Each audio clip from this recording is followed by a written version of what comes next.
The Women of the Wood. Abraham Merritt. Published, 1926. Categories: fiction, fantasy, short stories. About Merritt. Abraham Merritt, January 20, 1884 – August 21, 1943, who published under the byline A. Merritt, was an American editor and author of works of fantastic fiction. Source: Wikipedia. Also available on our channel. Merritt, Seven Footprints to Satan, 1927. Burn, Witch, Burn, 1932. The Moon Pool, 1919. The Ship of Ishtar, 1924. The Face in the Abyss, 1923. Three Lines of Old French, 1919. The Metal Monster, 1920. Through the Dragon Glass, 1917. Creep, Shadow, 1934. The Fox Woman, 1949. Copyright: this work is available for countries where copyright is life plus 70. MCKS 80. On the balcony of the little inn that squatted like a brown gnome among the pines on the eastern shore of the lake. It was a small and lonely lake high up in the Vosges, and yet, lonely is not just the word with which to tag its spirit, rather was it aloof, withdrawn. The mountains came down on every side, making a great tree-lined bowl that seemed, when Mackay first saw it, to be filled with the still wine of peace. Mackay had worn the wings in the World War with honor, flying first with the French and later with his own country's forces. And as a bird loves the trees, so did Mackay love them. To him they were not merely trunks and roots, branches and leaves, to him they were personalities. He was acutely aware of differences in character even among the same species, so that pine was benevolent and jolly, that one austere and monkish. There stood a swaggering bravo, and that dwelt a sage wrapped in green meditation, that birch was a wantoner, the birch near her was virginal, still a dream. The war had sapped him, nerve and brain and soul. Through all the years that had passed since then the wound had kept open. But now, as he slid his car down the vast green bowl, he felt its spirit reach out to him and caress and quiet him, promising him healing. He seemed to drift like a falling leaf through the clustered woods, to be cradled by gentle hands of the trees. He had stopped at the little gnome of an inn, and there he had lingered, day after day, week after week. The trees had nursed him, soft whisperings of leaves, slow chant of the needled pines, had first deadened, then driven from him the re-echoing clamor of the war and its sorrow. The open wound of his spirit had closed under their green healing, had closed and become scar, and even the scar had been covered and buried, as the scars on earth's breast are covered and buried beneath the falling leaves of autumn. The trees had laid green healing hands on his eyes, banishing the pictures of war. He had sucked strength from the green breasts of the hills. Yet as strength flowed back to him and mind and spirit healed, Mackay had grown steadily aware that the place was troubled, that its tranquility was not perfect, that there was fermentive fear within it. It was as though the trees had waited until he himself had become whole before they made their own unrest known to him. Now they were trying to tell him something. There was a shrillness as of apprehension, of anger, in the whispering of the leaves, the needle chanting of the pines. And it was this that had kept Mackay at the inn, a definite consciousness of appeal, consciousness of something wrong that he was being asked to right.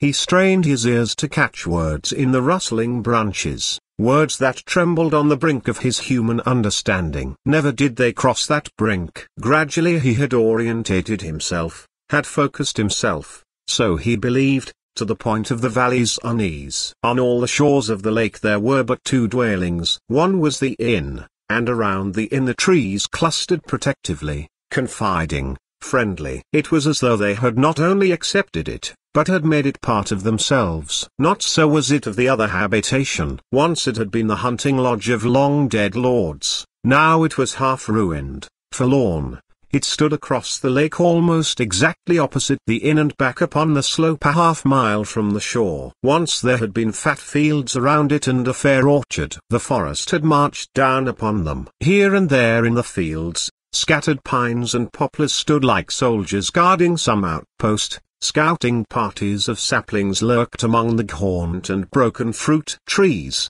but the forest had not had its way unchecked. Ragged stumps showed where those who dwelt in the old lodge had cut down the invaders. Blackened patches of the woodland showed where they had fired the woods. Here was the conflict he had sensed. Here the green folk of the forest were both menaced and menacing, at war. The lodge was a fortress beleaguered by the woods, a fortress whose garrison sallied forth with axe and torch to take their toll of the besiegers. Yet Mackay sensed the inexorable pressing in of the forest. He saw it as a green army ever filling the gaps in its enclosing ranks, shooting its seeds into the cleared places, sending its roots out to sap them, and armed always with a crushing patience, a patience drawn from the stone breasts of the eternal hills. He had the impression of constant regard, of watchfulness, as though night and day the forest kept its myriads of eyes upon the lodge, inexorably, not to be swerved from its purpose. He had spoken of this impression to the innkeeper and his wife, and they had looked at him oddly. "Old Pole does not love the trees, no." The old man had said. "No, nor do his two sons. They do not love the trees, and very certainly the trees do not love them."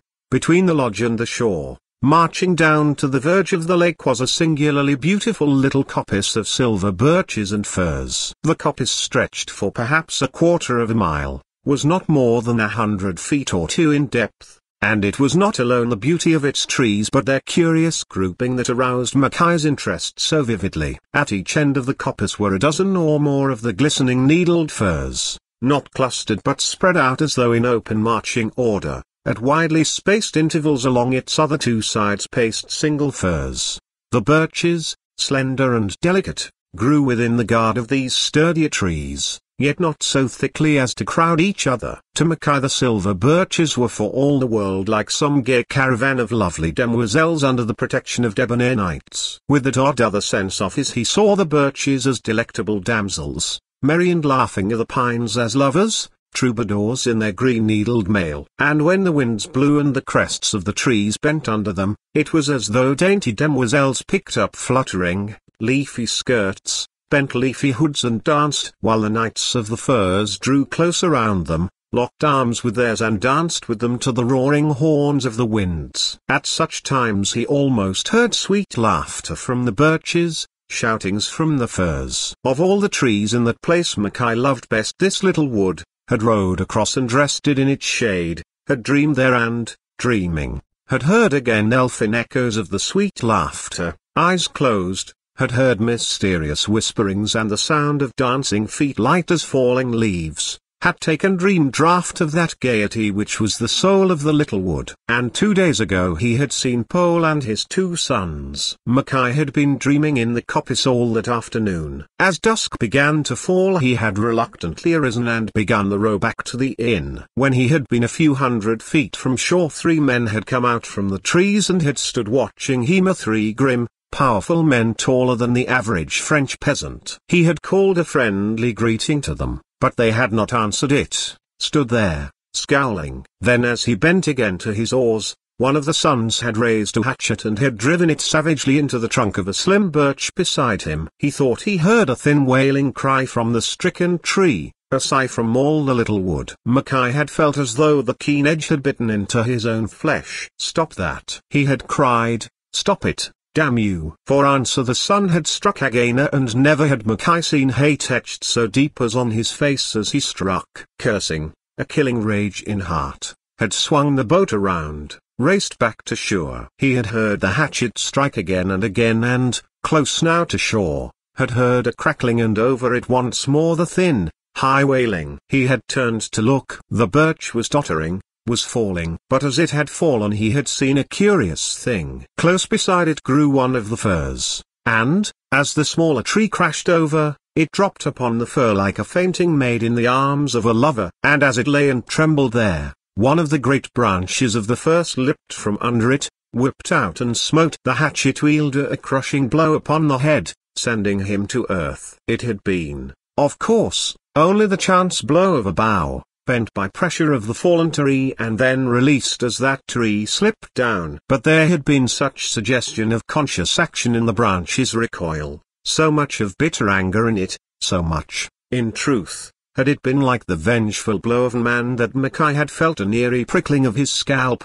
His heart had missed its beat. For a moment Pole and the standing sun had stared at the sturdy fir with the silvery birch lying on its green breast and folded in, shielded by its needled boughs as Thor Ufo again. The swift impression came to Micaiah as though it were a wounded maid stretched on breast, in arms, of knightly lover. For a long moment father and son had stared. Then, still wordless but with that same bitter hatred on both their faces, they had stopped and picked up the other, and with his arms around the neck of each had borne him limply away. Mackay, sitting on the balcony of the inn that Momming, went over and over that scene, realized more and more clearly the human aspect of fallen birch and clasping fir, and the conscious deliberateness of the fir's blow. And during the 2 days that had elapsed since then, he had felt the unease of the trees increase. Their whispering appeal became more urgent. What were they trying to tell him? What did they want him to do? Troubled,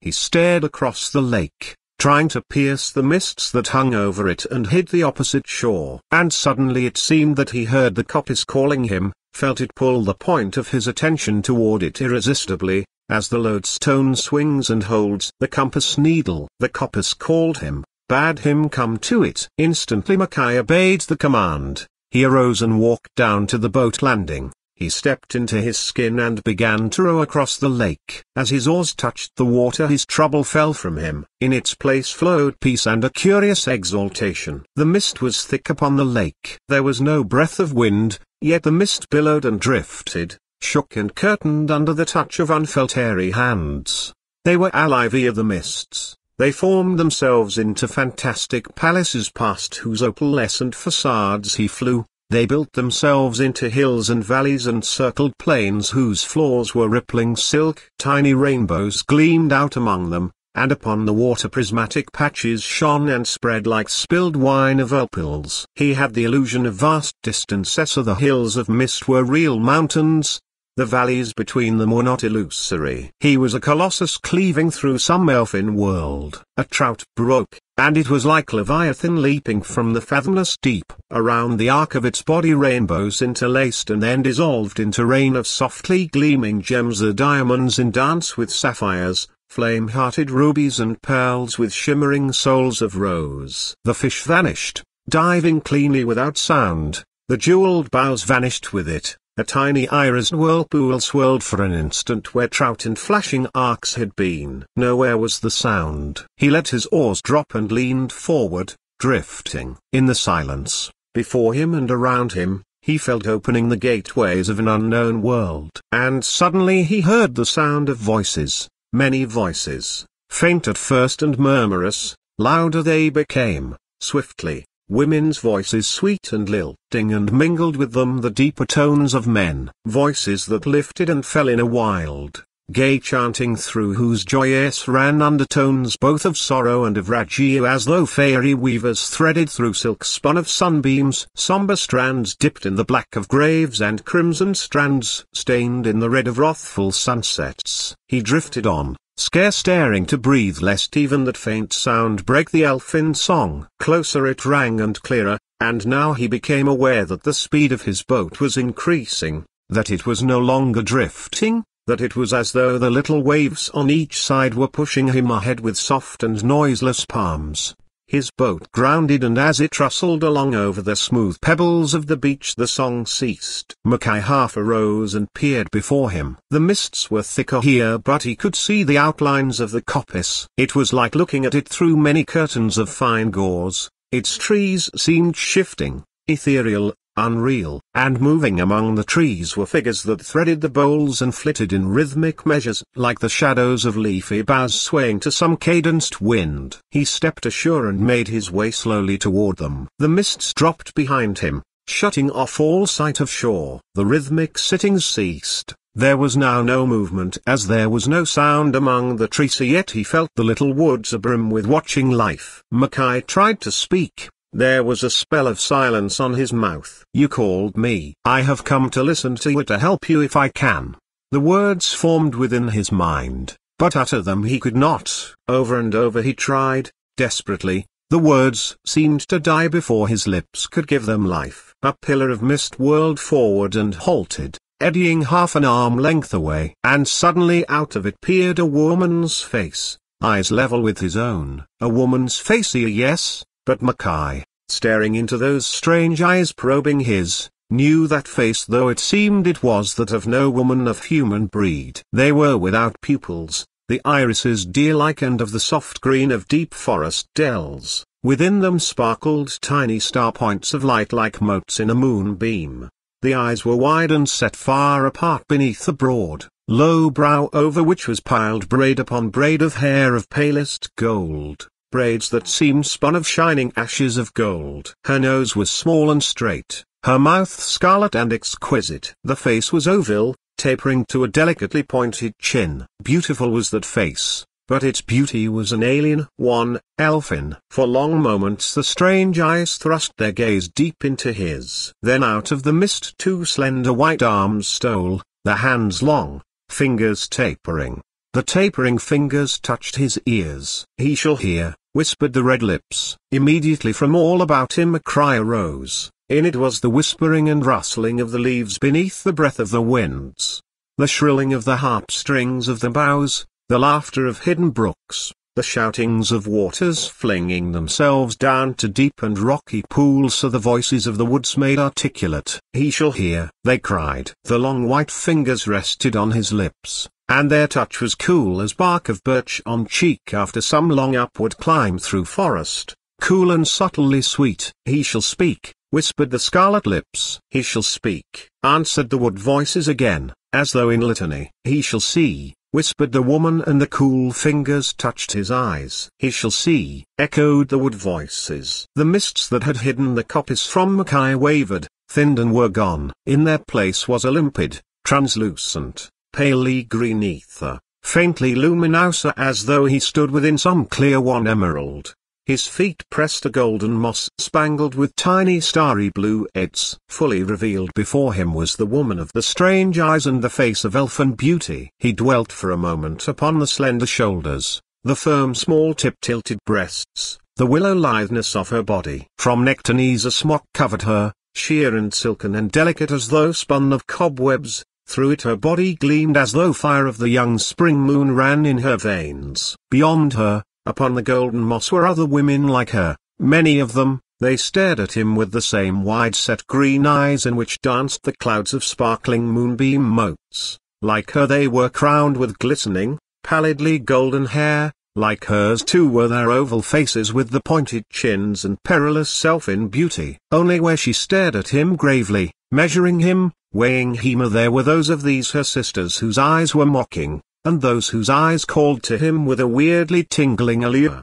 Their mouths athirst, those whose eyes looked upon him with curiosity alone, and those whose great eyes pleaded with him, prayed to him. Within that pellucid, greenly luminous air Mackay was abruptly aware that the trees of the coppice still had a place. Only now they were spectral indeed. They were like white shadows cast athwart a glaucous screen. Trunk and bough, twig and leaf, they arose around him, and they were as though etched in air by phantom craftsmen, a thin, unsubstantial. They were ghost trees rooted in another space. Suddenly he was aware that there were men among the women, men whose eyes were set wide apart as were theirs, as strange and pupilless as were theirs, but with irises of brown and blue, men with pointed chins and oval faces, broad-shouldered and clad in kirtles of darkest green, swarthy-skinned men, muscular and strong, with that same little grace of the womaner and like them of a beauty alien and elfin. Mackay heard a little wailing cry. He turned. Close beside him lay a girl clasped in the arms of one of the swarthy, green-clad men. She lay upon his breast. His eyes were filled with a black flame of wrath, and hers were misted, anguished. For an instant Mackay had a glimpse of the birch old pole's sun had sent crashing down into the boughs of the fir. He saw birch and fir as immaterial outlines around the man and girl. For an instant girl and man and birch and fir seemed one and the same. The scarlet-lipped woman touched his shoulder, and the confusion cleared. "She withers," sighed the woman. And in her voice Mackay heard a faint rustling as of mournful leaves. Now is it not pitiful that she withers, our sister who was so young, so slender and so lovely? Mackay looked again at the girl. The white skin seemed shrunken, The moon radiance that gleamed through the bodies of the others in hers was dim and pallid, her slim arms hung listlessly, her body drooped. The mouth too was wan and parched, the long and misted green eyes dull, the palely golden hair lusterless and dry. He looked on slow death, withering death. May the arm that struck her down wither. The green-clad man who held her shouted, and in his voice Mackay heard a savage strumming as of winter winds through bleak boughs. May his heart wither and the sun blast him. May the rain and the waters deny him and the winds scourge him. I thirst, whispered the girl. There was a stirring among the watching women. One came forward holding a chalice that was like thin leaves turned to green crystal. She paused beside the trunk of one of the spectral trees, reached up and drew down to her a branch. A slim girl with half-frightened, half-resentful eyes glided to her side and threw her arms around the ghostly bowl. The woman with the chalice bent the branch and cut it deep with what seemed an arrow-shaped flake of jade. From the wound a faintly opalescent liquid slowly filled the cup. When it was filled, the woman beside Mackay stepped forward and pressed her own long hands around the bleeding branch. She stepped away and Mackay saw that the stream had ceased to flow. She touched the trembling girl and unclasped her arms. "It is healed," said the woman gently. "And it was your turn, little sister. The wound is healed. Soon, you will have forgotten." The woman with the chalice knelt and set it to the wan, dry lips of her who was a withering. She drank of it, thirstily, to the last drop. The misty eyes cleared, they sparkled, the lips that had been so parched and pale grew red, the white body gleamed as though the waning light had been fed with new. "Sing, sisters," she cried, and shrilly, "dance for me, sisters." Again burst out that chant Mackay had heard as he had floated through the mists upon the lake. Now, as then, despite his opened ears, he could distinguish no words. But clearly he understood its mingled theme as the joy of spring's awakening, rebirth, with the green life streaming singing up through every bough, swelling the buds, burgeoning with tender leaves the branches, the dance of the trees in the scented winds of spring, the drums of the jubilant rain on leafy hoods, passion of summer sun pouring its golden flood down upon the trees. The moon passing with stately step and slow and green hands stretching up to her and drawing from her breast milk of silver fire, riot of wild gay winds with their mad pipings and strummings a soft interlacing of boughs. The kiss of amorous leaves, all these and more, much more that Mackay could not understand since it dealt with hidden, secret things for which man has no images, were in that chanting. And all these and more were in the measures, the rhythms of the dancing of those strange, green-eyed women and brown-skinned men, something incredibly ancient yet young as the speeding moment, something of the world before and beyond man. Mackay listened, Mackay watched, lost in wonder, his own world more than half forgotten, his mind meshed in web of green sorcery. The woman beside him touched his arm. She pointed to the girl. "Yet she withers," she said. "And not all our life, if we poured it through her lips, could save her." He looked, he saw that the red was draining slowly from the girl's lips, the luminous life tides waning, the eyes that had been so bright were misting and growing dull once more. Suddenly a great pity and a great rage shook him. He knelt beside her, took her hands in his. "Take them away. Take away your hands. They burn me," she moaned. "He tries to help you," whispered the green-clad man, gently. But he reached over and drew Mackay's hands away. "Not so. Can you help her?" said the woman. "What can I do?" Mackay rose, looked helplessly from one to the other. "What can I do to help?" The chanting died. The dance stopped. A silence fell and he felt upon him the eyes of all. They were tensely waiting. The woman took his hands. Their touch was cool and sent a strange sweetness sweeping through his veins. "There are 3 men yonder," she said. "They hate us. Soon we shall be as she is there withering. They have sworn it, and as they have sworn so will they do. Unless She paused, and Mackay felt the stirrings of a curious unease. The moonbeam dancing motes in her eyes had changed to tiny sparklings of red. In a way, deep down, they terrified him, those red sparklings. 3 men? In his clouded mind was the memory of Paul and his 2 strong sons. 3 men, he repeated, stupidly. But what are 3 men to you who are so many? What could 3 men do against those stalwart gallants of yours? No. She shook her head. No, there is nothing Arimana can do, nothing that we can do. Once, night and day, we were gay. Now we fear a night and day. They mean to destroy us. Our kin have warned us. And our kin cannot help us. Those 3 are masters of blade and flame. Against blade and flame we are helpless. Blade and flame, echoed the listeners. Against blade and flame we are helpless. Surely will they destroy us, murmured the woman. We shall wither all of us, like her there, or burn unless her. Suddenly she threw white arms around Mackay's neck. She pressed her lithe body close to him. Her scarlet mouth sought and found his lips and clung to them. Through all Mackay's body ran swift, sweet flames, green fire of desire. His own arms went round her, crushed her to him. You shall not die, he cried. Noah, by God, you shall not. She drew back her head, looked deep into his eyes. They have sworn to destroy us, she said, and soon, with blade and flame they will destroy you. So these 3 unless, he asked, fiercely. Unless you slay them first, she answered. A cold shock ran through Mackay, chilling the green sweet fires of his desire. He dropped his arm from around the woman, thrust her from him. For an instant she trembled before him. Slay. He heard her whisper and she was gone. The spectral trees wavered, their outlines thickened out of immateriality into substance. The green translucence darkened. He had a swift vertiginous moment as though he swung between 2 worlds. He closed his eyes. The vertigo passed and he opened them,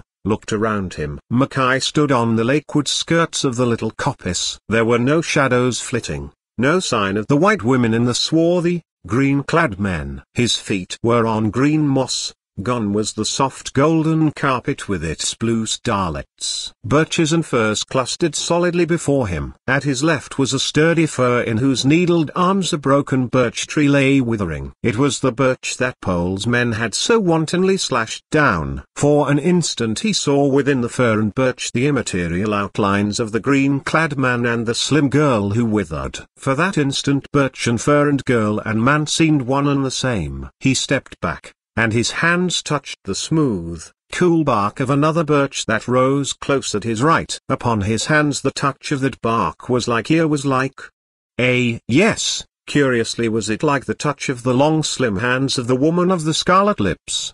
But it gave him none of that alien rapture, that pulse of green life her touch had brought. Yet, now as then, the touch steadied him. The outlines of girl and man were gone. He looked upon nothing but a sturdy fir with the withering birch fallen into its branches. Mackay stood there, staring, wondering, like a man who has but half awakened from dream. And suddenly a little wind stirred the leaves of the rounded birch beside him. The leaves murmured, sighed. The wind grew stronger and the leaves whispered, slay. He heard them whisper and again, slay. Help us, slay. And the whisper was the voice of the woman of the scarlet lips. Rage, swift and unreasoning, sprang up in Mackay. He began to run up through the coppice, up to where he knew was the old lodge in which dwelt Pole and his sons. And as he ran the wind blew stronger, and louder grew the whisperings of the trees. Slay, they whispered. Slay them. Save us. Slay. I will save you. Mackay,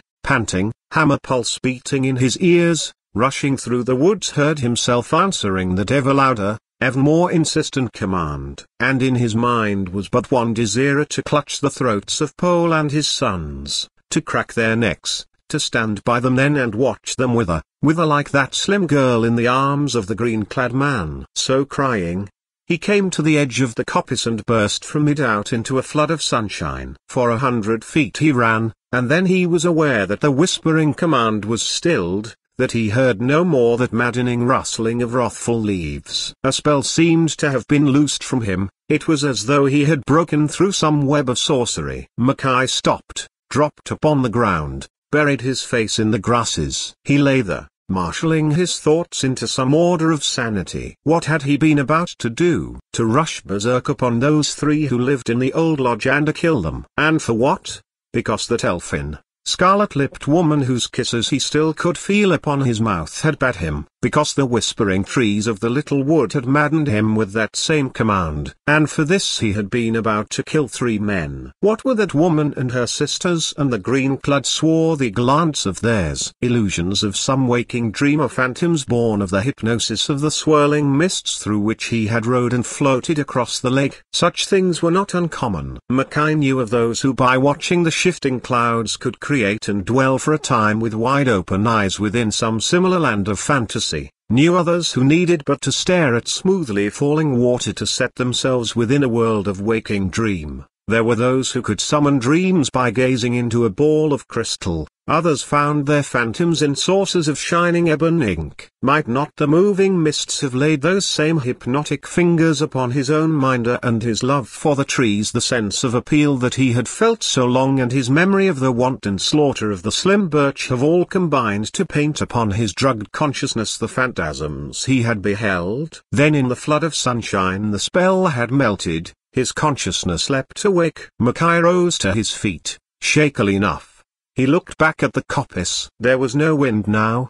The leaves were silent, motionless. Again he saw it as the caravan of demoiselles with their marching knights and troubadours. But no longer was it gay. The words of the scarlet-lipped woman came back to him, that gaiety had fled and fear had taken its place. Dream phantom or dryad, whatever she was, half of that at least was truth. He turned, a plan forming in his mind. Reason with himself as he might, something deep within him stubbornly asserted the reality of his experience. At any rate, he told himself, the little wood was far too beautiful to be despoiled. He would put aside the experience as dreamer, but he would save the little wood for the essence of beauty that it held in its green cup. The old lodge was about a quarter of a mile away. A path led up to it through the ragged fields. Mackay walked up the path, climbed rickety steps and paused, listening. He heard voices and knocked. The door was flung open and old Pole stood there, peering at him through half-shut,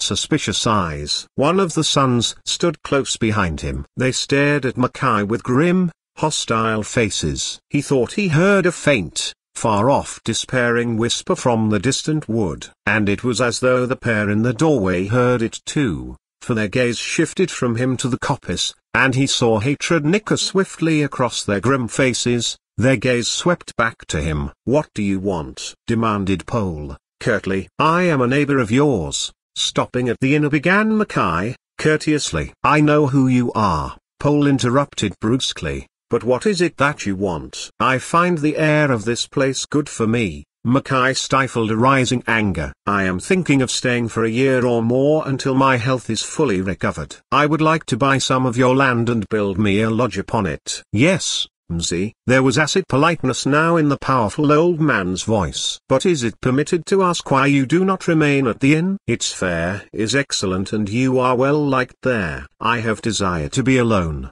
replied Mackay. "I do not like people too close to me. I would have my own land, and sleep under my own roof." "But why come to me?" asked Pole. "There are many places upon the far side of the lake that you could secure. It is happy there, and this side is not happy, Mzee." "But tell me, what part of my land is it that you desire?" "That little wood yonder," answered Mackay, and pointed to the coppice. "Ah, I thought so," whispered Pole, and between him and his sons passed a look of bitter understanding. He looked at Mackay, somberly. "That wood is not for sale, Mzee," he said at last. "I can afford to pay well for what I want," said Mackay. "Name your price." "It is not for sale," repeated Pole, stolidly, "at any price." "Oh, come," laughed Mackay, although his heart sank at the finality in that answer. "You have many acres, and what is it but a few trees? I can afford to gratify my fancies. I will give you all the worth of your other land for it." "You have asked what that place that you so desire is, and you have answered that it is but a few trees," said Pole, slowly, and the tall son behind him laughed, abruptly, maliciously. "But it is more than that, Mzee. You owe, much more than that, and you know it. Else why would you pay such price?" "Yes, you know it, since you know also that we are ready to destroy it, and you would save it." "And who told you all that, Mzee?" he snarled. There was such malignance in the face thrust suddenly close to Mackay's, teeth bared by uplifted lip, that involuntarily he recoiled.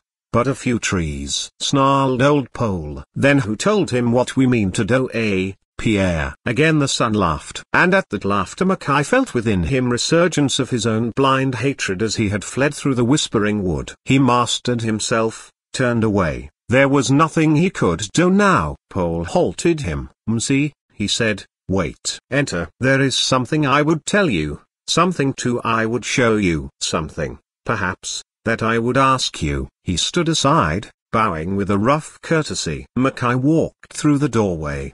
Pole with his son followed him. He entered a large, dim room whose ceiling was spanned with smoke-blackened beams. From these beams hung onion strings and herbs and smoke-cured meats. On one side was a wide fireplace. Huddled beside it sat Pole's other son. He glanced up as they entered and Mackay saw that a bandage covered one side of his head, hiding his left eye. Mackay recognized him as the one who had cut down the slim birch.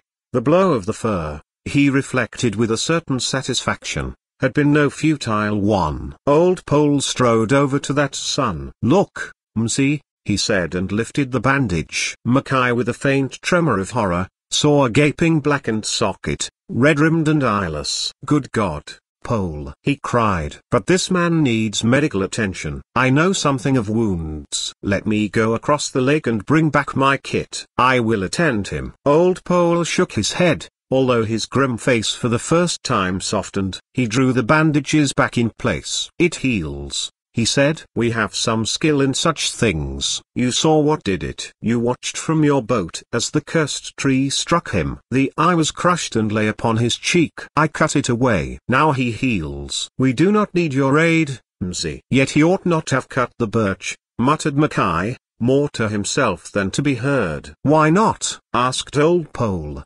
fiercely, since it hated him. Mackay stared at him. What did this old peasant know? The words strengthened that deep stubborn conviction that what he had seen and heard in the coppice had been actuality and no dream. And still more did Poliru's next words strengthen that conviction. "Mzi," he said, "you come here as ambassador of a sort. The wood has spoken to you. Well, as ambassador I shall speak to you. 4 centuries my people have lived in this place. A century we have owned this land. See, in all those years there has been no moment that the trees have not hated you, son, or we the trees. For all those 100 years there have been hatred and battle between us and the forest. My father, see, was crushed by a tree, my elder brother crippled by another. My father's father, woodsman that he was lost in the forest ere he came back to us with mind gone, raving of wood women who had bewitched and mocked him, luring him into swamp and fen and tangled thicket, tormenting him. In every generation the trees have taken their toll of use our women as well as men, maiming or killing us. Accidents, interrupted Mackay. This is childish, Pole. You cannot blame the trees. In your heart you do not believe so, said Pole. Listen. The feud is an ancient one. Centuries ago it began when we were serfs, slaves of the nobles. To cook, to keep us warm in winter, they let us pick up the faggots, the dead branches and twigs that dropped from the trees. But if we cut down a tree to keep us warm, to keep our women and our children warm, yes, if we but tore down a branch they hanged us, or they threw us into dungeons to rot, or whipped us till our backs were red lattices. They had their broad fields, the noblers, but we must raise our food in the patches where the trees disdained to grow. And if they did thrust themselves into our poor patches, then, see, we must let them have their way, or be flogged, or be thrown into the dungeons, or be hanged. They pressed us in other trees. The old man's voice grew sharp with fanatic hatred. They stole our fields and they took the food from the mouths of our children. They dropped their faggots to us like dole to beggars. They tempted us to warmth when the cold struck our bones, and they bore us as fruit a swing at the end of the forest as ropes if we yielded to their tempting. Yes, Mziu, we died of cold that they might live. Our children died of hunger that their young might find root space. They despised use other trees. We died that they might live here, and we were men. Then, Mzi, came the revolution and the freedom. Mzi, then we took our toll. Great logs roaring in the winter cold are no more huddling over the arms of faggots. Fields where the trees had been are no more starving of our children that theirs might live. Now the trees were the slaves and we the masters. And the trees knew and they hated us. But blow for blow, 100 of their lives for each life of us. So we have returned their hatred. With axe and torch we have fought them. The trees, shrieked Pole. Suddenly, eyes blazing red rage, face writhing, foam at the corners of his mouth and grey hair clutched in rigid hands of the cursed trees. Armies of the trees creeping a closer, ever closer crushing us in, stealing our fields as they did of old, building their dungeon round us as they built of old the dungeons of stone. Creeping, armies of trees, legions of trees, the cursed trees. Mackay listened, appalled. Here was crimson heart of hate, madness. But what was at the root of it? Some deep inherited instinct, coming down from forefathers who had hated the forest as the symbol of their masters. Forefathers whose tides of hatred had overflowed to the green life on which the nobles had laid their taboo, as one neglected child will hate the favorite on whom love and gifts are lavished. In such warped minds the crushing fall of a tree, the maiming sweep of a branch, might well appear as deliberate. The natural growth of the forest seemed the implacable advance of an enemy, and yet the blow of the fir as the cut birch fell had been deliberate. And there had been those women of the wood. Patience, the standing sun touched the old man's shoulder. Patience. Soon we strike our blow. Some of the frenzy died out of Pole's face. Though we cut down 100, he whispered, by the 100 they return. But one of us, when they strike here he does not return. No, they have numbers and they have a time. We are now but 3, and we have little time. They watch us as we go through the forest, alert to trip, to strike, to crush. But see, he turned bloodshot eyes to Mackay. We strike our blow, even as Pierre has said. We strike at the coppice that you so desire. We strike because it is the very heart of the forest. There the secret life of the forest runs at full tide. We know and you know, something that, destroyed, will take the heart out of the forester, will make it know us for its masters. The women. The standing sun's eyes glittered. I have seen the women there. The fair women with the shining skins who invite air and mock and vanish before hands can seize them. The fair women who peer into our windows in the night and mock us, muttered the eyeless sun. They shall mock no more, shouted Pole, the frenzy again taking him. Soon they shall lie, dying. All of them, all of them. They die. He caught Mackay by the shoulders, shook him like a child. Go tell them that, he shouted. Say to them that this very day we destroy them. Say to them it is we who will laugh when winter comes and we watch their round white bodies blaze in this hearth of ours and warm us. Go tell them that. He spun Mackay around, pushed him to the door, opened it and flung him staggering down the steps. He heard the tall son laugh, the door close. Blind with rage he rushed up the steps and hurled himself against the door. Again the tall son laughed. Mackay beat at the door with clenched fists, cursing. The 3 within paid no heed. Despair began to dull his rage. Could the trees help him or counsel him? He turned and walked slowly down the field path to the little wood. Slowly and ever more slowly he went as he neared it. He had failed. He was a messenger bearing a warrant of death. The birches were motionless, their leaves hung listlessly. It was as though they knew he had failed. He paused at the edge of the coppice. He looked at his watch, noted with faint surprise that already it was high noon. Short shrift enough had the little wood. The work of destruction would not be long delayed. Mackay squared his shoulders and passed in between the trees. It was strangely silent in the coppice, and it was mournful. He had a sense of life brooding around him, withdrawn into itself, sorrowing. He passed through the silent, mournful wood until he reached the spot where the rounded, gleaming bark tree stood close to the fir that held the withering birch. Still there was no sound, no movement. He laid his hands upon the cool bark of the rounded tree. Let me see again, he whispered. Let me hear. Speak to me. There was no answer. Again and again he called. The coppice was silent. He wandered through it, whispering, calling. The slim birches stood, passive with limbs and leaves adroop like listless arms and hands of captive maids awaiting with dull woe the will of conquerors. The fir seemed to crouch like helpless men with heads in hands.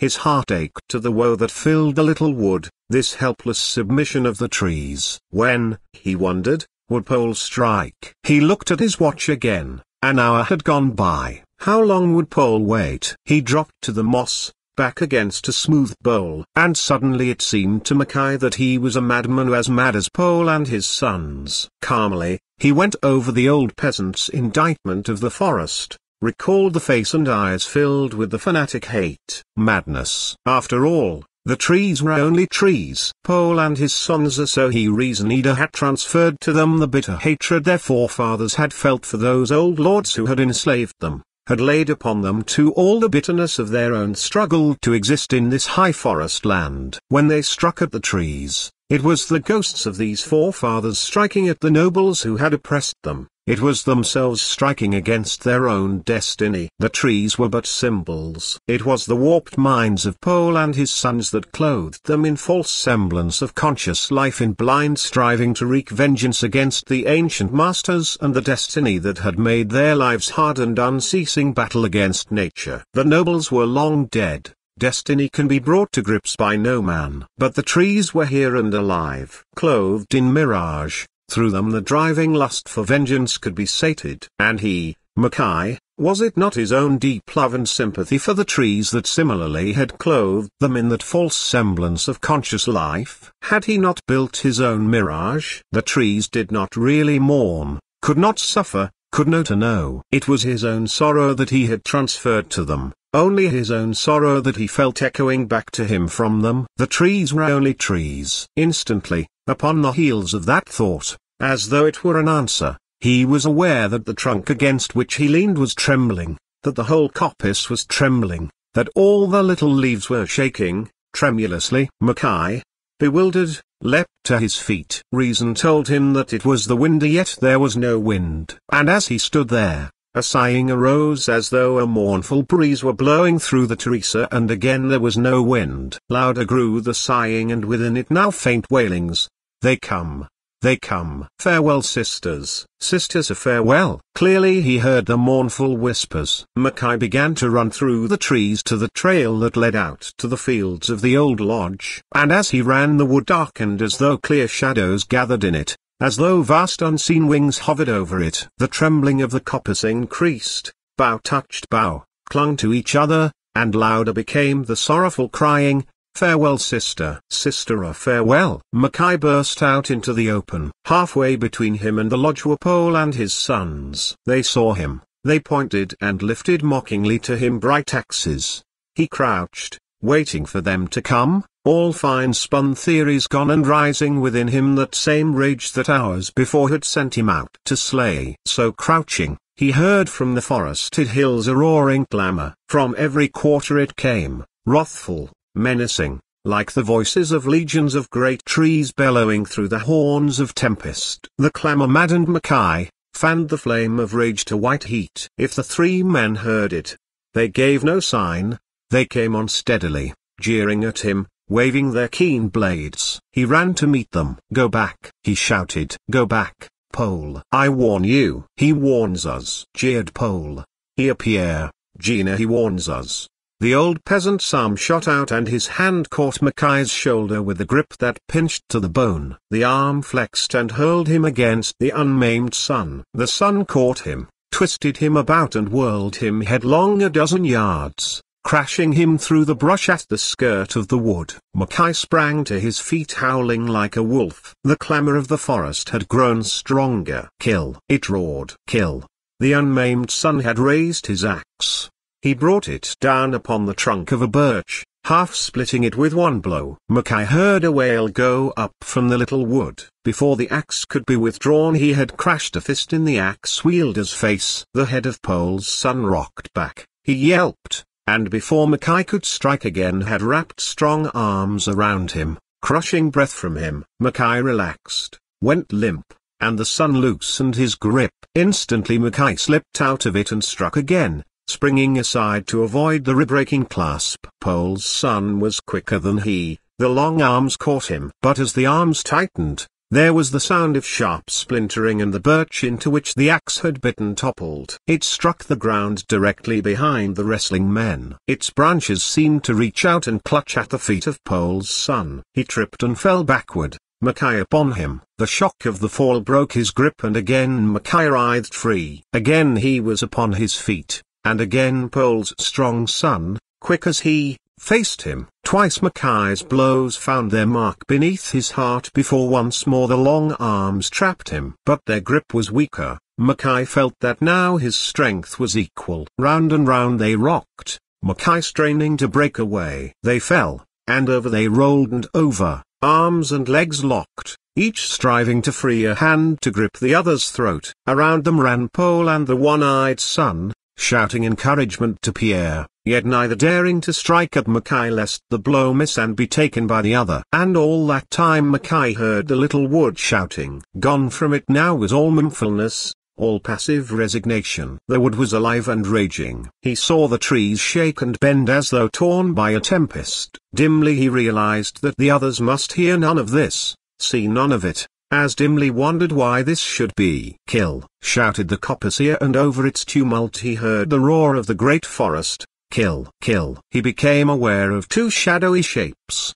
of swarthy green-clad men, that pressed close to him as he rolled and fought. Kill, they whispered. Let his blood flow. Kill, let his blood flow. He tore a wrist free from the son's clutch. Instantly he felt within his hand the hilt of a knife. Kill, whispered the shadowy men. Kill, shrieked the coppice. Kill, roared the forest. Mackay's free arm swept up and plunged the knife into the throat of Pole's son. He heard a choking sob, heard Pole shriek, felt the hot blood spurt in face and overhand, smelt its salt and faintly acrid odor. The encircling arms dropped from him. He reeled to his feet. As though the blood had been a bridge, the shadowy men leapt from immateriality into substances. One threw himself upon the man Mackay had stabbed, the other hurled upon old Pole. The maimed son turned and fled, howling with terror. A white woman sprang out from the shadow, threw herself at his feet, clutched them and brought him down. Another woman and another dropped upon him. The note of his shrieking changed from fear to agony, then died abruptly into silence. And now Mackay could see none of the three, neither old Pole or his sons, for the green-clad men and the white women covered them. Mackay stood stupidly, staring at his red hands. The roar of the forest had changed to a deep triumphal chanting. The coppice was mad with joy. The trees had become thin phantoms etched in emerald, translucent air as they had been when first the green sorcery had enmeshed him. And all around him woven danced the slim, gleaming women of the wood.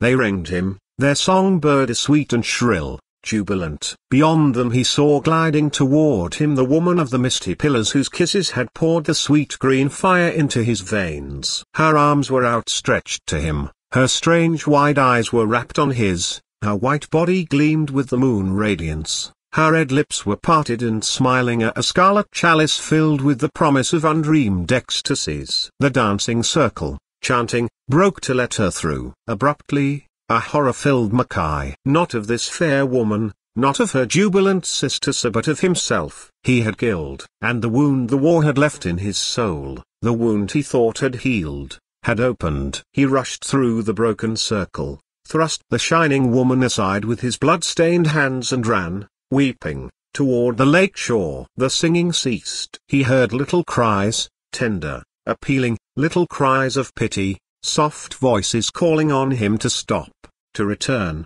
Behind him was the sound of little racing feet, light as the fall of leaves upon the moss. Mackay ran on. The coppice lightened, the beach was before him. He heard the fair woman call him, felt the touch of her hand upon his shoulder. He did not heed her. He ran across the narrow strip of beach, thrust his boat out into the water and wading through the shallows threw himself into it. He lay there for a moment, sobbing, then drew himself up, caught at the oars.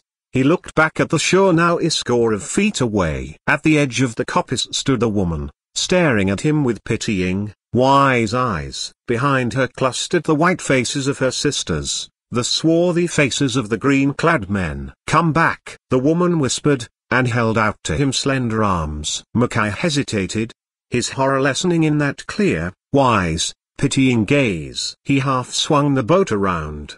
His gaze dropped upon his blood-stained hands and again the hysteria gripped him. One thought only was in his mind, to get far away from where Pole's son lay with his throat ripped open, to put the lake between that body and him. Head bent low, Mackay bowed to the oars, skimming swiftly outward. When he looked up, a curtain of mist had fallen between him and the shore. It hid the coppice, and from beyond it there came to him no sound. He glanced behind him, back toward the inn. The mists swung concealing it. Mackay gave silent thanks for these vaporous curtains that hid him from both the dead and the alive.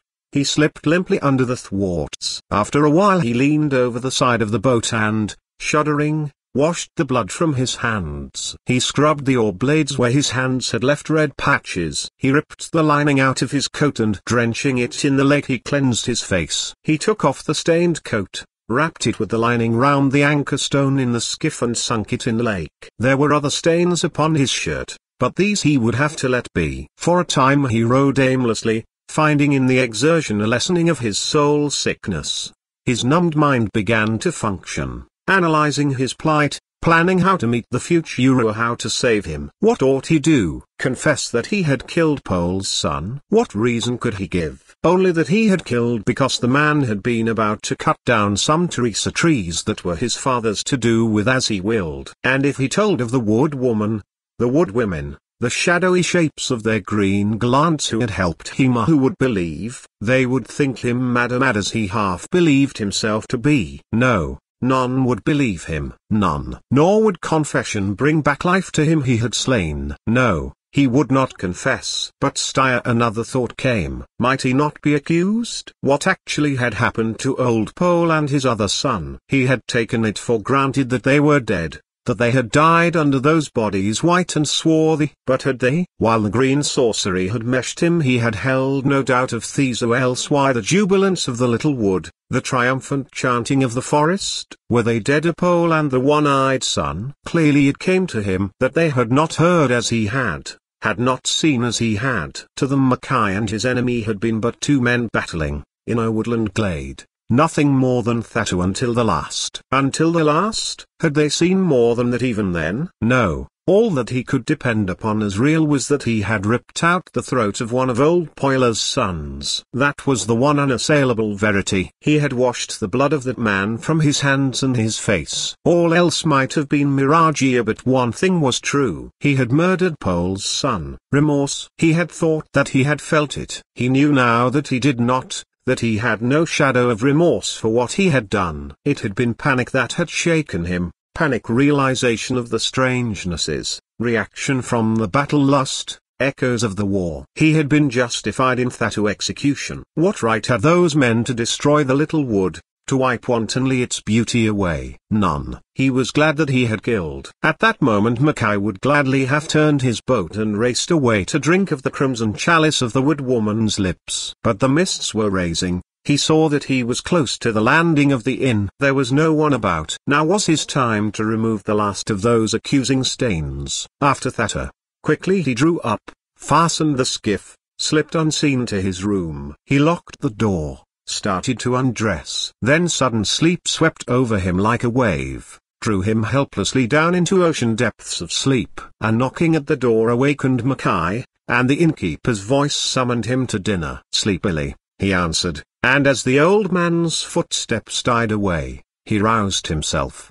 His eyes fell upon his shirt and the great stains, now rusty brown. Puzzled, he stared at them for a moment, then full memory clicked back in place. He walked to the window. It was dusk. A wind was blowing and the trees were singing, all the little leaves dancing, the forest hummed a cheerful vespers. Gone was all the unease, all the inarticulate trouble and the fear. The forest was tranquil and it was happy. He sought the coppice through the gathering twilight. Its demoiselles were dancing lightly in the wind, leafy hoods dipping, leafy skirts ablow. Beside them marched the green troubadours, carefree, waving their needled arms. Gay was the little wood, gay as when its beauty had first drawn him to it. Mackay undressed, hid the stained shirt in his traveling trunk, bathed and put on a fresh outfit, sauntered down to dinner. He ate excellently.